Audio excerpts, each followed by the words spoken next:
Nod. A lot. I've had 3 or 4 phone calls already, people asking if we want to come Well, back. that's wonderful. Yeah. And of course, there's still the family things over there to make. Okay. You know, the 20. You?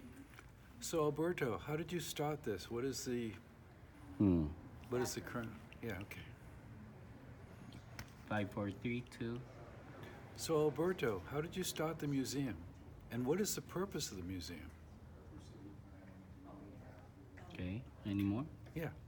Okay. Why have you chosen Coachella Valley? Again, do that Okay. again. And why have you chosen, no, we better say the city rather than Coachella, Cathedral Mhm. City. Yep. Yeah. Mm. Okay. Go. Okay. And why have you chosen Cathedral City? Any more? We've been hearing about how you want to serve the community. Can you talk a little bit about that? Okay. 2, go. I know the centerpiece is the King Tut Memorial. It's not called a memorial. What's it called? It's the King Tut. The exhibit. The treasures from the tomb of King Tut. King Tut tomb. Okay. Go. Okay. Ready? Ready.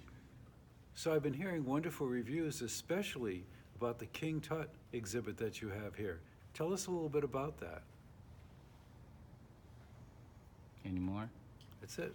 Okay. Well, 3, go. so Alberto, what's the future? What does it look like? What is your vision?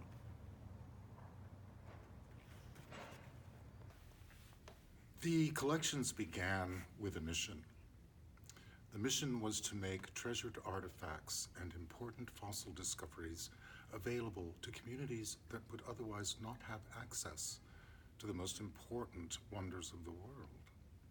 So I spent many, many years, a decade, collecting these treasures.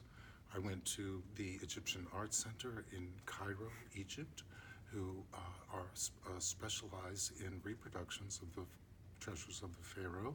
I consulted and collaborated with paleontologists and paleoanthropologists throughout America to make acquisitions that I could assemble and curate into traveling exhibitions. These exhibitions have traveled to over 50 museums around the country, Canada, Taichung, Taiwan, and San Juan, Puerto Rico, for the last 21 years. And it was incumbent upon me to find a permanent home for these collections. They have been the educational, cultural, and economic engine of every city, every museum host for the last 21 years. I have chosen the Coachella Valley to bring them, to establish them permanently as an educational, cultural thread of the community here. One of the most important reasons for doing it here was because our predilection in the Valley is for modernism and contemporary art. And of all the regions in the nation, I thought that the Valley could use these cultural exhibitions to create a thread to the past, to give us context for how we live our lives today. 2.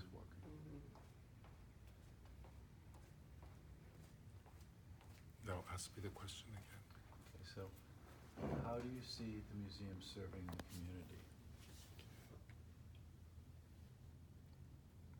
Shall I begin? Mm-hmm. All right. These collections, let me start over. Yeah, sure. 5, 4, 3, 2. These collections were created, commissioned, and curated to enhance universal curriculum development for school districts, public, private, colleges, and universities. They are here. Did you want to start? Yeah. They just- are. Start over. That's okay. Start Take with your they time. are. Take your time. Yep. 5, 4, 3, 2. So the most important thing is that they are here to enhance the level of education of every human being that comes to see them. Educationally, culturally, spiritually, mystically, they are created to enhance universal curriculum development and to serve as potential. Let me start again. Okay. In addition, they were created to support and provide tourist incentive for communities with very strong hospitality industry. As we all know, the Coachella Valley gets more than 13 million visitors from around the globe here to come and visit Palm Springs, Cathedral City, Rancho Mirage, all of the desert communities. So the more choice that visitors have in the community, the more diversity in museum collections, the more there is for them to see, the more incentive there is for them to come and visit our communities year after year. So the collections were created to provide universal curriculum development for the school districts, colleges, and universities, and to provide tourist product for the hospitality industry. 2. Like all nascent museums, museums that are just opening their doors, our intent is to invite everyone to come and visit the museum, to enrich their lives with the collections that we have on view. But most especially, we have a focus on bringing in those who are disadvantaged, students that may not be able to afford a ticket price or a bus to gather all the students from the classes. We are looking for donors to help us pay for admissions for students, to pay for their buses, to come and visit the museum, to be given a guided tour. We are offering the museum at special hours for anyone with a disability, for groups who are not able to see the museum during regular museum hours. We would like to make the museum available to everyone in our community, and especially those with special needs. Website. Okay, now then the final, no. Website. The future. You want the website? Yeah. Do we want We're to talking about the Okay. future next, so that's, Future now. Okay. So we talk about the future? yeah, the thing is, what do you see the future of the museum being, and its impact in the community? Okay. The Museum of Ancient Wonders is a nonprofit organization. It has been, at this point, solely funded by me as the executive director and the owner and commissioner of these exhibitions. But I foresee these collections being permanently installed in a beautiful temple-style building surrounded by a crescent oasis to last for not only this generation, but for many, many generations to come. To house my collections would require 15 to 20,000 square feet. That does not include a gift shop or a restaurant for the visitors. So in addition, we would like to also have an extra 10,000 square feet above and beyond the square footage for the core collections to house traveling exhibitions, at least 2 every year from institutions such as the National Geographic, the Smithsonian Institute, other traveling exhibition firms from around the world, to bring in new exhibitions every year for our visitors to return to see things that they would not have to leave their backyards to see. So we envision the museum growing. It can be done incrementally with the first 15 to 20,000 square feet to house what the museum owns already, and then providing a year or 2 later a traveling exhibition hall. There are also visions of creating an additional space to focus and highlight on the subjects of science, technology, engineering, and math. So we see the museum growing incrementally over the next few years from a storefront museum into a building of its own and embraced by Cathedral City or one of the other desert communities here. Rancho Mirage is famous for their world-class library and observatory. Palm Springs is famous for its beautiful art museum of contemporary works, and we hope to be able to become the Valley's only natural history and archaeological museum, and Cathedral City would be a wonderful place to do that. It would also create a very important tourist product for the city while raising the level of education for every citizen in the Valley. Great. Website, please. You can visit our website by going to www.moaw.org. MOAW is the acronym for Museum of Ancient Wonders, where the past. Oh, let me start over. Okay. We invite you to visit our website by going to www.moaw.org. It's the acronym for Museum of Ancient Wonders. There you'll see our collections. You can download them, upload them to your computer. It's Okay. Okay. It's Take okay. your time, we're here, don't worry about it. There you can. Yeah, I'll cut it. All right. You'll edit it. Okay. Let's see, let me just construct, Okay. We welcome you to visit our website by going to www.moaw.org. It's the acronym for Museum of Ancient Wonders, where the past enlightens present, guiding a path to our future.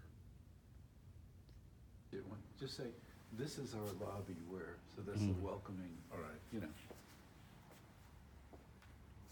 When you enter the museum, you are greeted by the treasured masks of antiquity from Africa. For example, let me start again if you Okay. don't mind. Okay. Ready? Go. When you enter the museum, you enter the museum's lobby, which is housing some of the most important antiquities from the continent of Africa. During times of colonization, the Europeans took many of the original treasures, some of them 3,500 years old, to the great museums of Europe, to the Louvre in Paris, to the British Museum in London, to the Berlin Museum in Germany, and the Dutch museums of the Netherlands. So we commissioned one single artisan to make reproductions of some of the most famous masks that were taken from the continent. For example, our first mask in the collection, known as the Faces of Africa, is a mask of a mother. Look at the expression on this face. Have you not seen your mother look at you this way?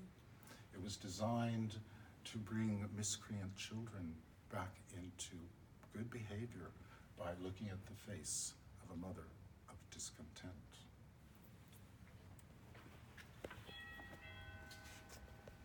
A mother who is discontented with her children.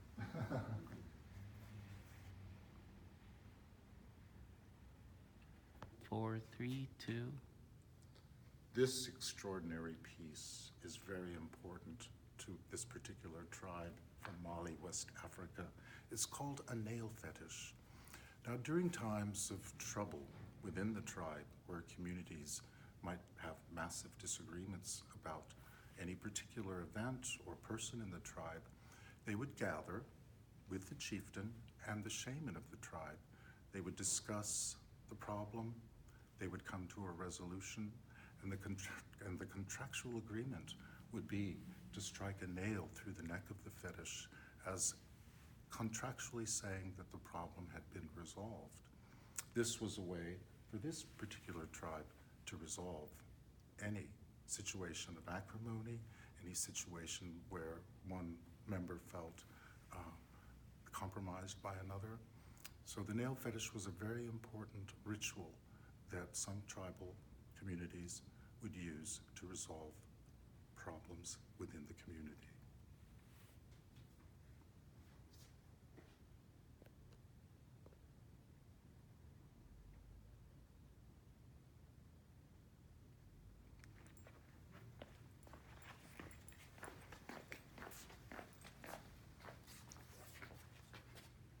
Ready? 5, 4, 3, 2. I'd like to bring your attention to this panel here. It's hanging on the wall. Above them is a prince and a princess of a tribe. Their ritual in acquiring a mate was very interesting. She would don the antlers of an ibex or a deer and place them above her head, and he would chase her with a blunted arrow.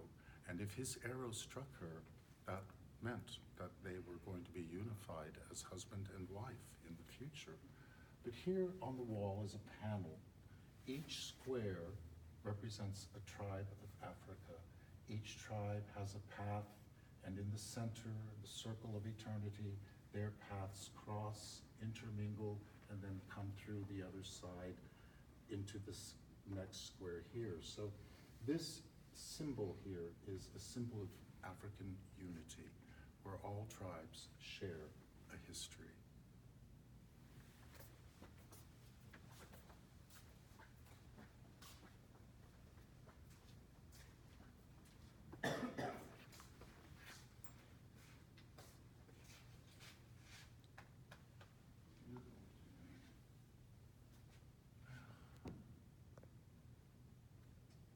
Now we've entered our main exhibition gallery, the treasures from the tomb of Tutankhamun, the boy king that ruled Egypt over 3,300 years ago. Here we stand in front of his twin spirits, the Ka statues. This is what Howard Carter saw when he first entered the tomb. And of course, if there had been an intruder, these statues were to come to life and fracture the skull of the intruder with the maces they hold in their hands.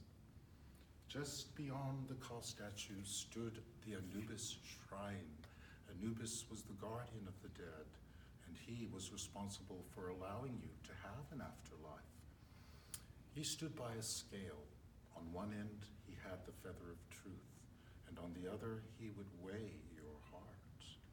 And if your heart was heavier than the feather of truth, regrettably, you would not have an afterlife. For the ancient Egyptians believed that it was important to die with a light heart, a heart that had let go of all regrets, all enemies, all feelings of negativity. The gods of Egypt did not want people with heavy hearts among them in the afterlife. So it was important when you died in ancient days to die with a light heart. Okay, my God.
Here we have one of the most mysterious and glorious structures from the ancient world. It's referred to as the Tutankhamun's canopic shrine. This is the building that contained his viscera, his inner organs, each goddess responsible for one of the organs contained in this building, from his lungs, his liver, his stomach. Each one, when the pharaoh appeared before it in the afterlife, would go into the building, remove the inner organ, and place it back into the body of the pharaoh so that he would be whole again in the afterlife. Oh, who would know?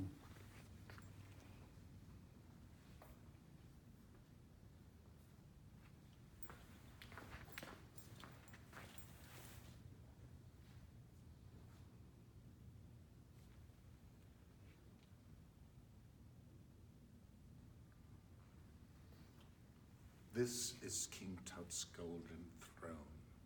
This is the throne he sat in when he was a young adult. There he is depicted on the back of the throne, sitting in his chair, and next to him, his beautiful wife, Ankhesenamun. She is holding a blue jar made of cobalt, and in it, the jar has perfume and moisturizing lotion, and there she is, placing it on his shoulder to moisturize and protect his skin from the here is one of the first times in the history of art where we see human affection being displayed from one person to another. And he is so grateful that he has given her 3 necklaces sitting on a table next to her. They are flanked by columns of sweet lotus blossoms, and both of them sit under the gentle rays of the sun, each ray ending in a little hand, and each hand holding the key of life, the symbol of life, the Ankh, A-N-K-H, the symbol of life.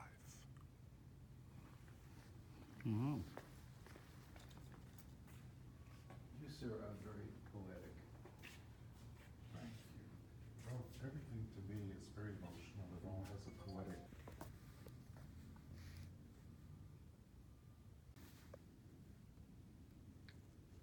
Okay. These are Tutankhamun's ritual sandals. You know, the pharaoh never put his feet on the ground. Even when he was sitting, he would have sandals beneath his feet. And on these sandals, we have images of his African and Asian enemies. Yes, he liked to place his feet on the images of his enemies to keep them under his foot at all times. And it was not just depicted on his sandals, it was depicted on other artifacts that are associated with his belongings.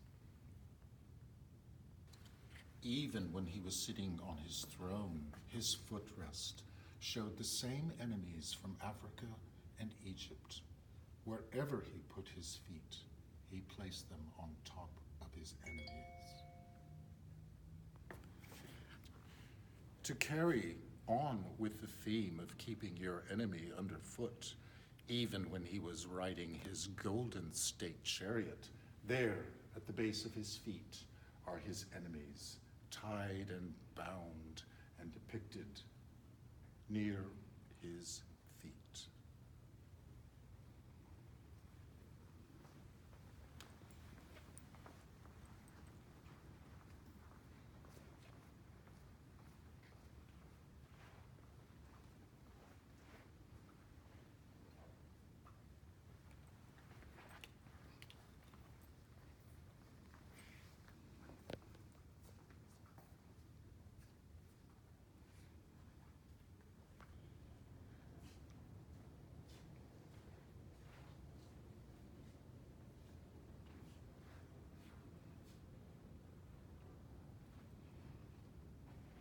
If you watch our latest episode, we have the Albuquerque Natural History Museum.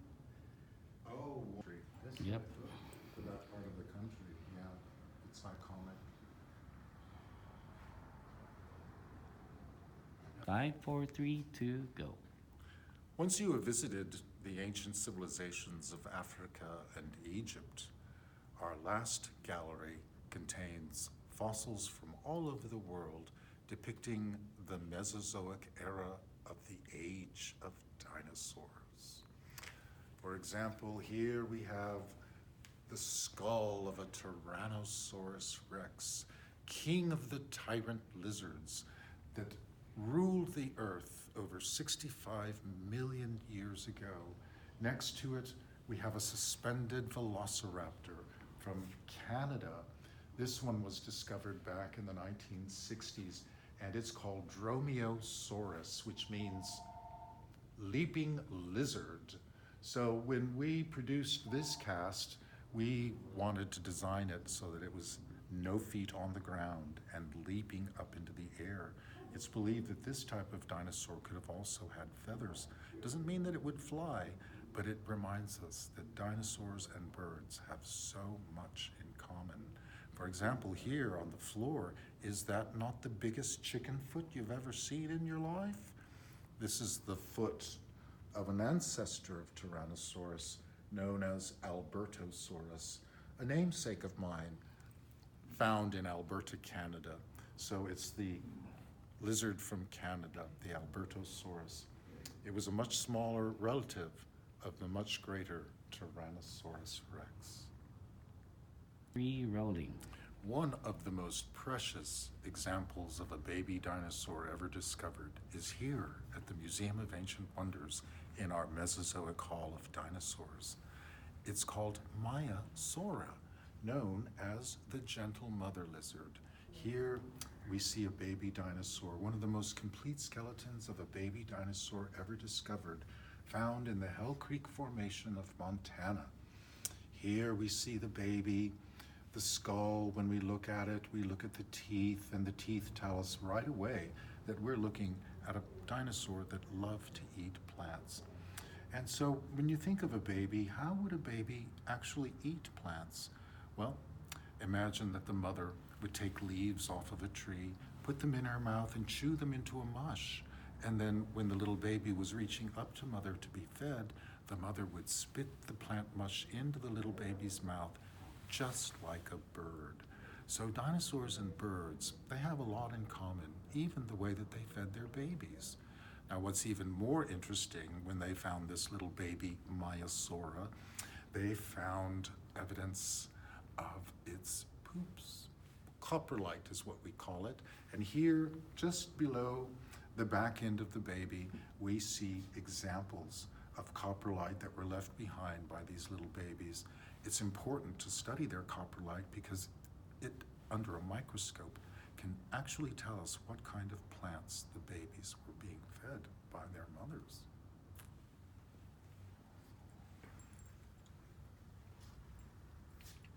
And there's the coprolite.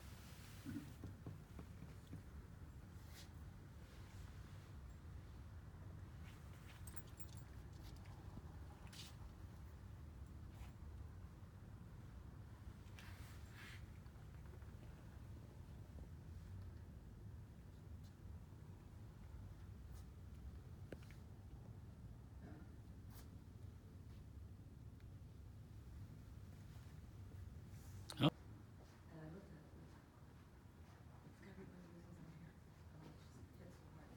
And I sent an email, and he contacted me online, and we instantly.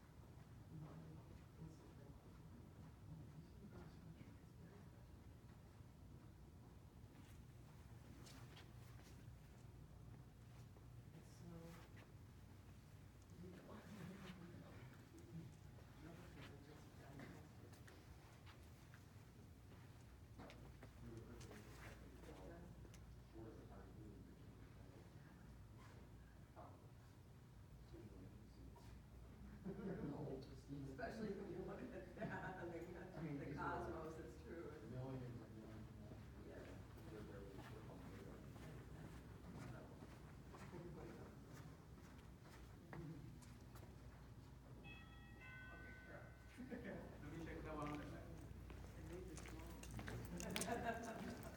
These are the little ones. Yeah, that guy, yeah, that one is gonna be good.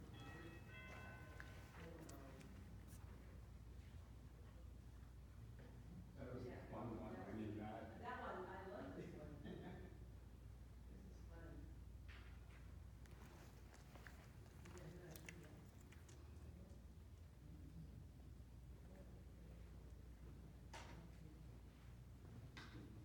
Oh, it's a raptor, well, raptor, it was a raptor, I know that.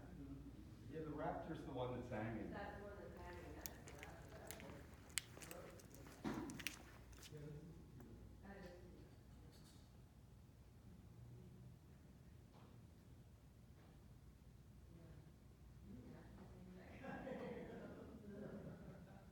Yeah, I know.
yeah? Yeah. And, where are you guys at? Where do you? I'm downtown.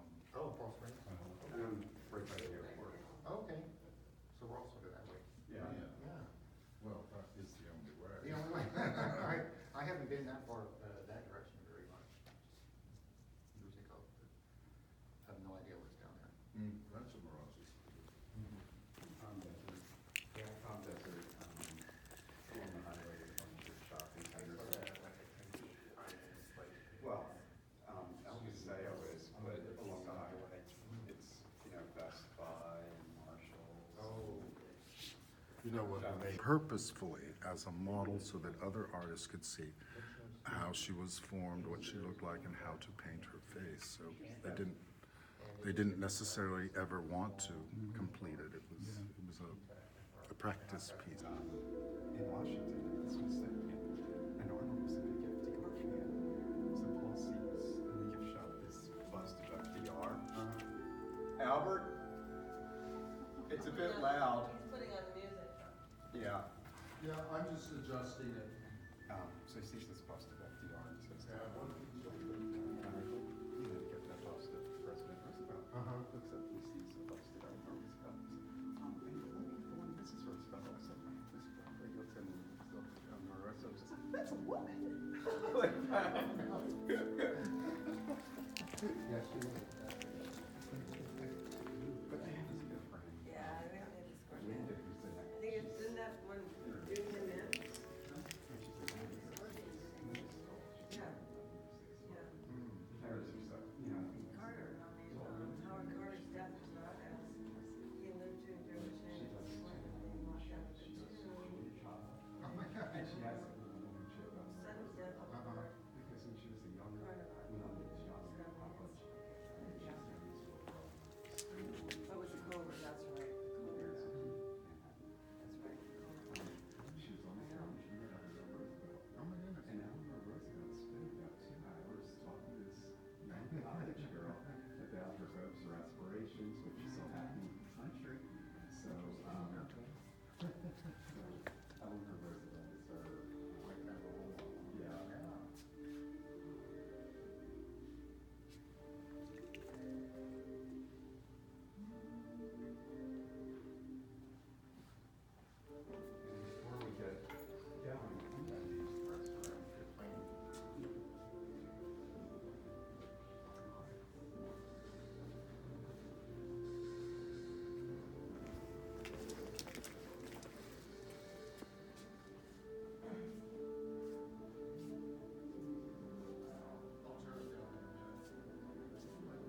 I'm gonna